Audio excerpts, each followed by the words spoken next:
What is up, guys? Randomonium here. So, as the title would suggest, I'm going to compare Ellis's system, his Magic the Gathering system relating Magic the Gathering to League of Legends, to my team compositional system that I came up with, I believe, in Season 8, and then I refined it again in Season 10. So that's basically what this video is going to cover. I did want to give you a quick update on what's going on in my life because I haven't been putting out a lot of videos, and you guys are probably wondering why. So unfortunately, my mom is now on hospice care. And for those who don't know, hospice care basically means that it's end of life care. It basically means that they have stopped treating the illness, have stopped treating the cancer, and now they're focusing mainly on quality of life. And at least in my situation with my mom, the reason why they transitioned her to hospice care is actually the cancer treatment was killing her faster than the actual cancer was. So I don't know how much time she has left, but I'm trying to maximize that time I have with her. Obviously, family comes first, and I know you guys understand. But yeah, I'm going to try to put out some videos whenever the inspiration strikes me, and this has been a video that I've wanted to do for a long time. LS did a stream over a month ago, if I remember correctly, on this Magic the Gathering system. He's obviously talked about it a lot on his stream over the past year or so. So I figured now would be a good time to basically talk about the similarities and differences between our systems, because I do think that we're looking at the same kind of truth. We're looking at the same objective facts. We're just coming at things from different perspectives.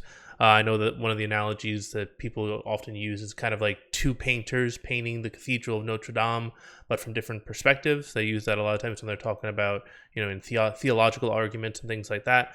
And I think you can make kind of a similar analogy for us looking at how drafting strategy should be done optimally within League of Legends.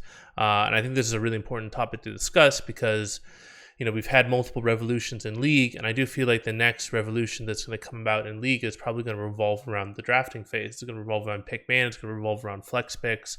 It's going to revolve around really drafting like an ideal team composition based on one your opponent picks.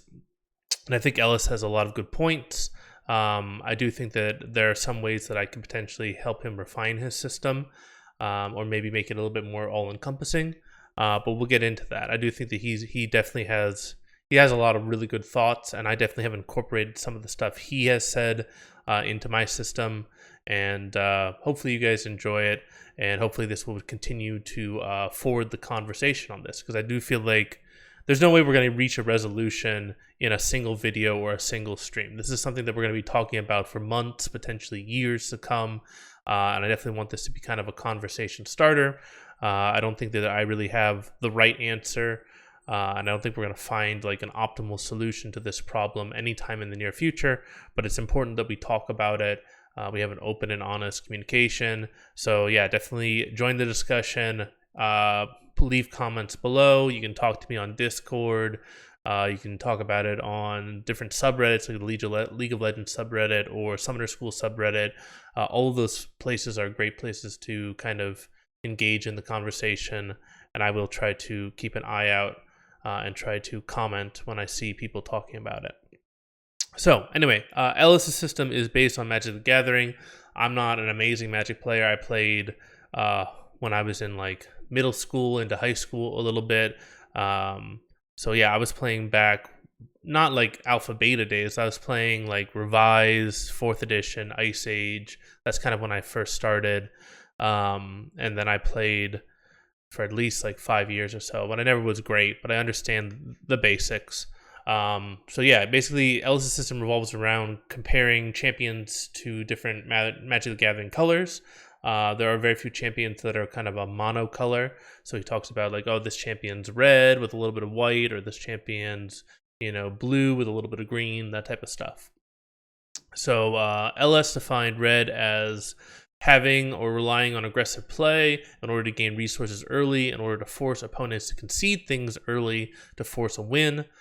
He defined it as volatile, straightforward, linear speed. Red goes burr. Red is about trying to narrow down areas of interaction in the game. You're hoping either to win the game before the opponent has a chance to cast their spells, or to make some of their spells irrelevant, because that's not the angle you're fighting on. Blue He defined it as control, manipulation, deception, denial, superior resource management, evasion, generally blue Monka hum, adaptive, reactive. Blue attempts to understand, account for everything before it happens and have answers ready. Blue wins by depleting opponents' resources, checkmate, etc.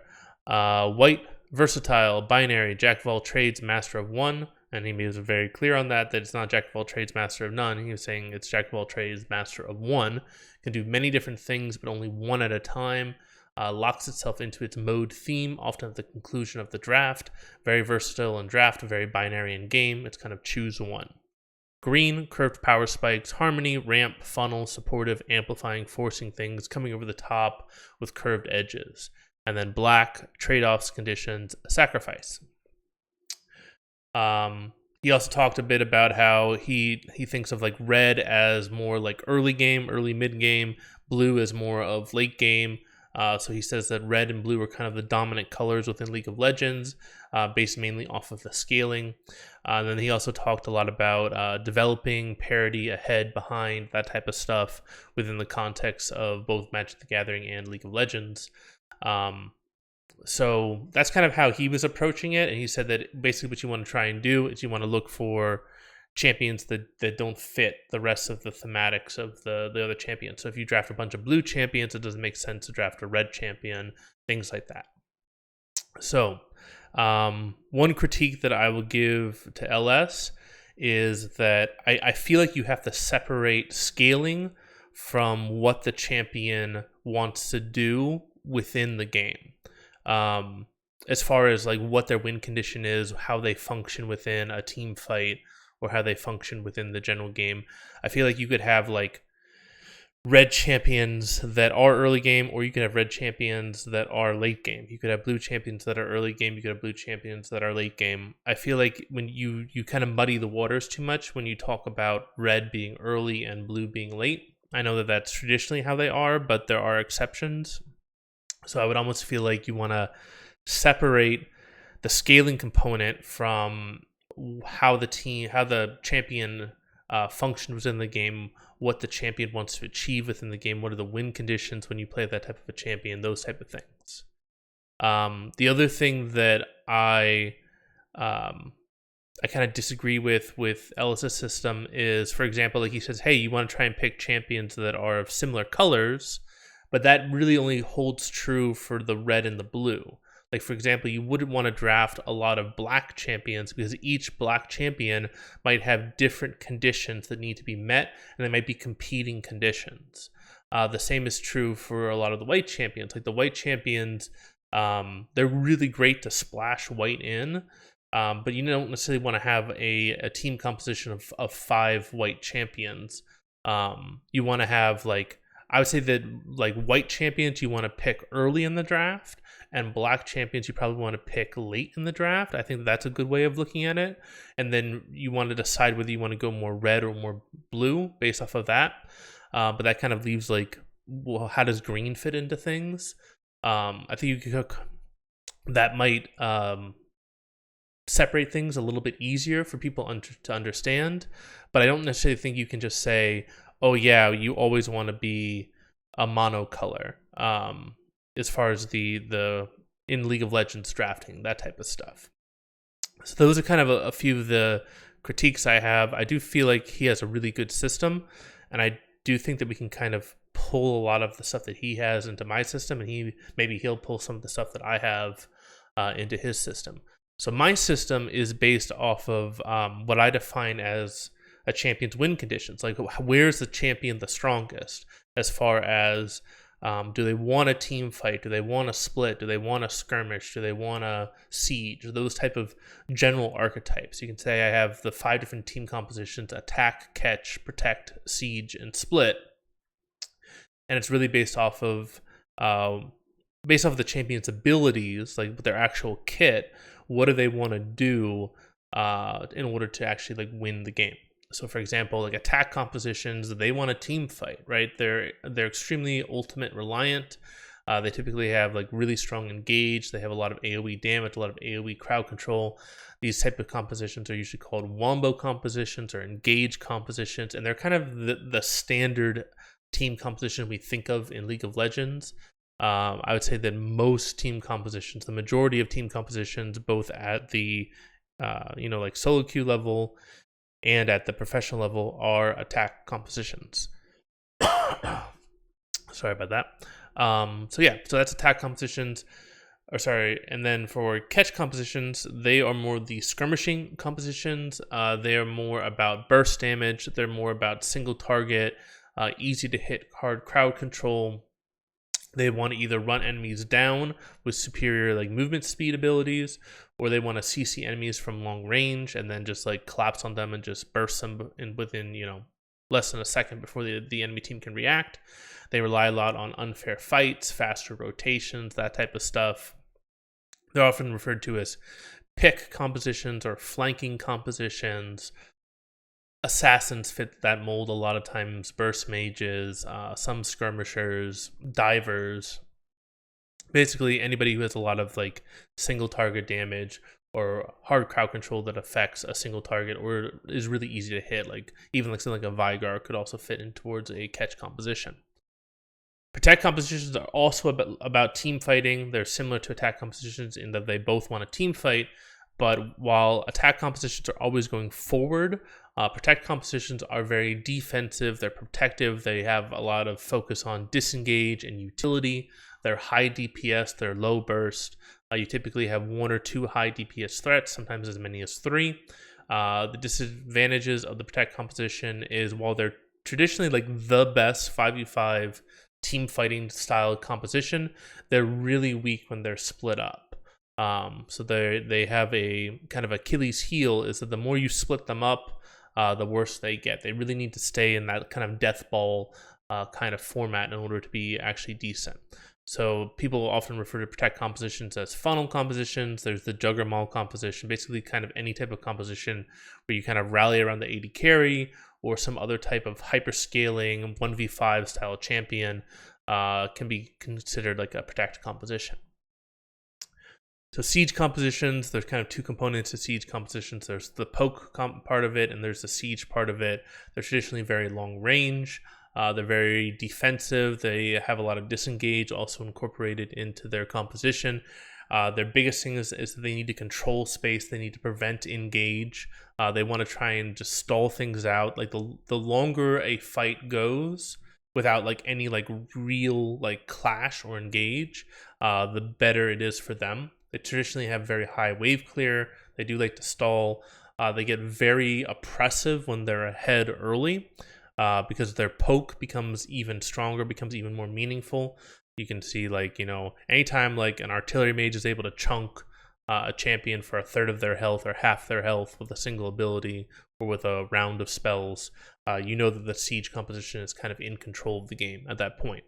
But in general, they do not want to fight other teams when they're both at equal health. Traditionally, siege compositions, they can team fight, but they need to have that health advantage before the team fight starts, or they'll lose traditionally to protect compositions and attack compositions. And then finally, split compositions. They like to attack multiple objectives at once. You either have the 1-4, the 1-3-1. You need to have at least one strong duelist, or if you can have 2, that's usually better because you could go 1-3-1, or if one of your duelists falls behind, you can still transition to a 1-4. They need to have high wave clear and disengage in the main group, the group of 3 or the group of 4. They do not want a team fight. And they basically rely on forcing the enemy to trade resources or objectives, basically make a lot of quick decisions, and they punish teams that are not well coordinated. I also broke things down based off of early, mid, and late. So you could have an early game attack composition, or you could have a late game attack composition. You can have different flavors of each type of team composition. You can spike at different points in the game depending on what champions you draft. And in general, I do agree with LS that the higher you go in League of Legends as far as like rank, so like professional scene being the highest, the more the game shifts to being late game focused. So at the professional level, late game is extremely important, which is why LS often says, hey, you want to draft blue, like mono red, you can counter that really easily. And I would agree with that. I would say that at low elos, red early game is dominant, and the higher you go, blue becomes more and more dominant because players get better and they're able to not only stop early game aggression, but also the amount of gold and resources players are able to get increases, right? So at low elo, you might get like 4 or 5 CS a minute, and at the pro level, you'll get, they get 9, 10 CS a minute, sometimes even higher. So you don't have to wait as long to get online with a late game team composition. So that basically means that you only have to stall for a much shorter period of time the higher you go, which makes late game compositions much more viable at higher levels of play, because they don't need to stall out for 30 or 40 minutes. They only need to stall out for 20 or 30 minutes, essentially. So that's kind of the two systems side by side. And you can see that it's hard to do a one-to-one comparison between the two. I would say that attack and catch compositions are definitely more on the red side of things. And I would say that protect and split are more on the blue side of things. And siege is it has a little bit of both. There's a little bit of red and it has a little bit of blue. It has red because it wants to get ahead early, right? Like if you get ahead with a poking composition, that poke becomes so oppressive. But it also has blue components to it because they really want to control space. They want to disengage. They want to be defensive. They don't want to dive in really fast. They want to play things slow, essentially. So, and then as far as the other colors, the whites, the greens, the blacks, I would say that split has a lot of black in it. Protect has a decent amount of black in it. White is kind of all over the place. I think you can put white in every single one of those type of team compositions. And then I'd say like protect has some green in it. Catch has some green in it because they power spike really hard off of one item a lot of times, or 2 items. I guess you can maybe make a case that attack has some green in it because they're very dependent upon cooldowns, especially their ultimate cooldown. But you can see it's not, you can't one-to-one it, essentially. But I do think that one thing that you can really talk about that relates very closely between Ellis's system and my system is, in general, what I advocate for is you want to go for champions that are very broad in what team compositions they can slot into early in your draft. So you wouldn't want to pick something like a Tryndamere early in your draft, because Tryndamere only is really effective in a split push style of composition. Instead, you'd want to pick something like a Jarvan or a Gragas, something that can basically be used in a lot of different compositions, is usually better the earlier in the draft you go. And that's kind of very similar to how LS says that you want to draft those white champions earlier in the draft.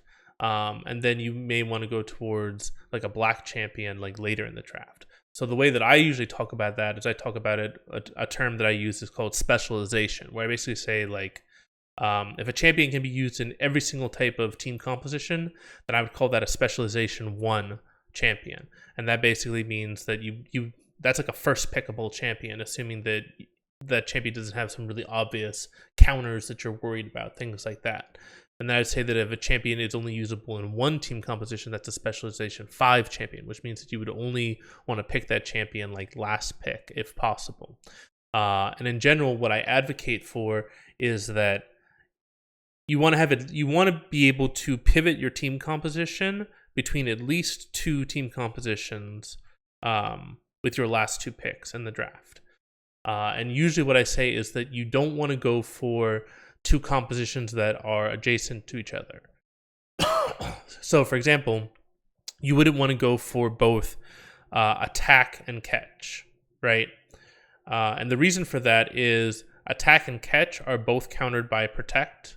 So if you went for attack or catch and the opponent started going towards protect, there's nothing you could pivot towards that would allow you to basically have a favorable draft. But if you went attack and protect, that means that if the enemy team goes attack, you go protect. If the enemy team goes split, you go attack. If the enemy team goes siege, you go attack. If the enemy team goes protect, you go protect. And if the enemy team goes catch, you go protect. So regardless of what the enemy team goes towards, you have an answer, as long as there's at least one team composition separating the two of them.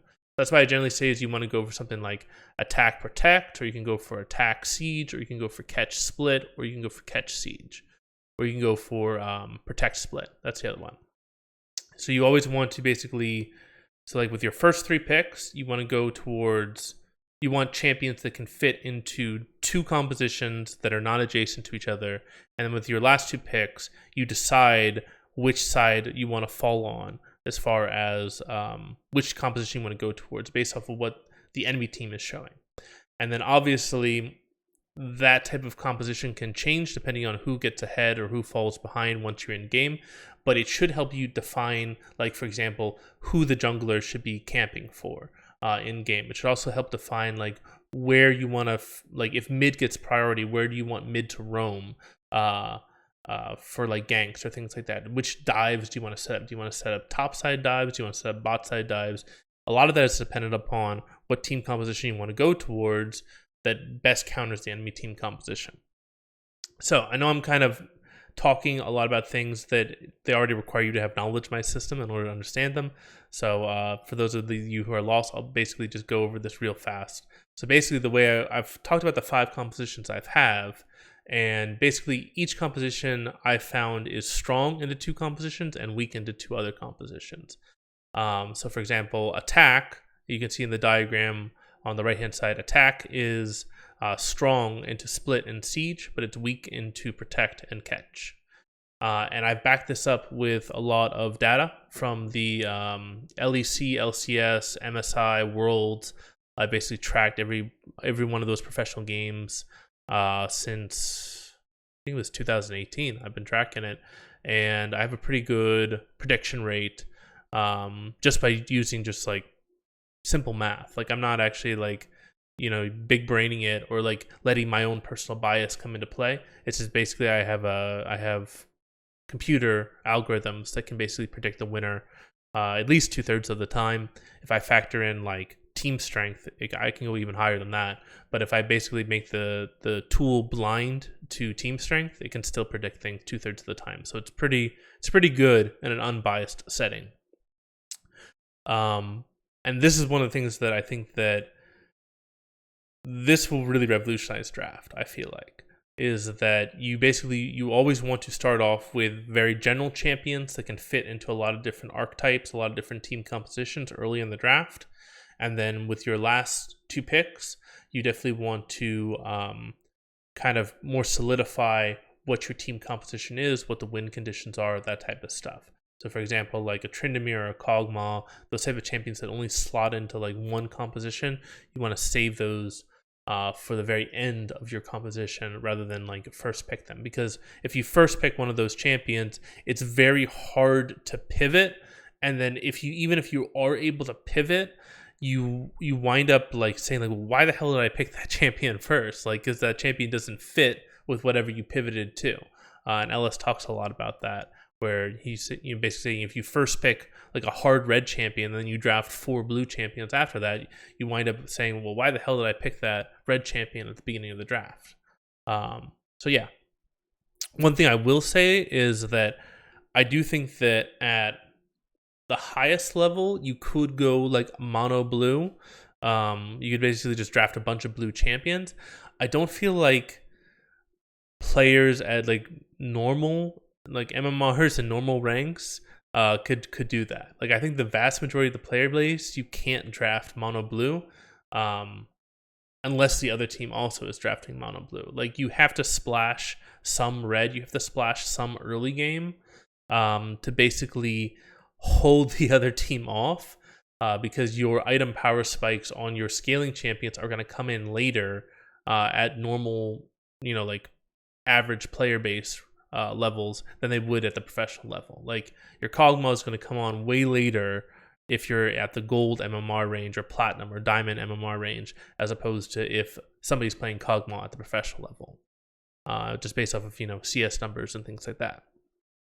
So those are kind of my general thoughts. I do think that me and LS, we have a lot more in common that we have different as far as our systems are concerned. I do think that, I mean, obviously I'm biased. I think my system is better, but I do think that there's a lot of promise. There's a lot of potential in what Ellis is talking about, and I definitely have added a lot of different things to my system based off what he's done. I really actually like how he talks about white and black, because it makes a lot of sense that I want to draft white champions early in the draft, and I'd want to save those black champions for later in the draft, because I need to make sure that I can meet the conditions necessary for that champion. And I've kind of incorporated that into the specialization system that I have now in my system, where I want to pick specialization 1 champions early in the draft, and I want to save those specialization 4 and specialization 5 champions for as late in the draft as possible. So anyway, those are my thoughts. I've been rambling on for quite a while now. This is obviously not the end-all, be-all. This is just a starting point. This is just a conversation starter. So please share your thoughts, leave comments, talk to me in Discord. Feel free to share this on any social media you guys have. Feel free to talk about it on Reddit, whatever. I'd love to listen in on those conversations and try to participate in them if I have time, or if I don't have too much drama in my personal life. But yeah, hope you guys enjoyed it. Hope you guys have a fantastic day. This is Randomonium signing off.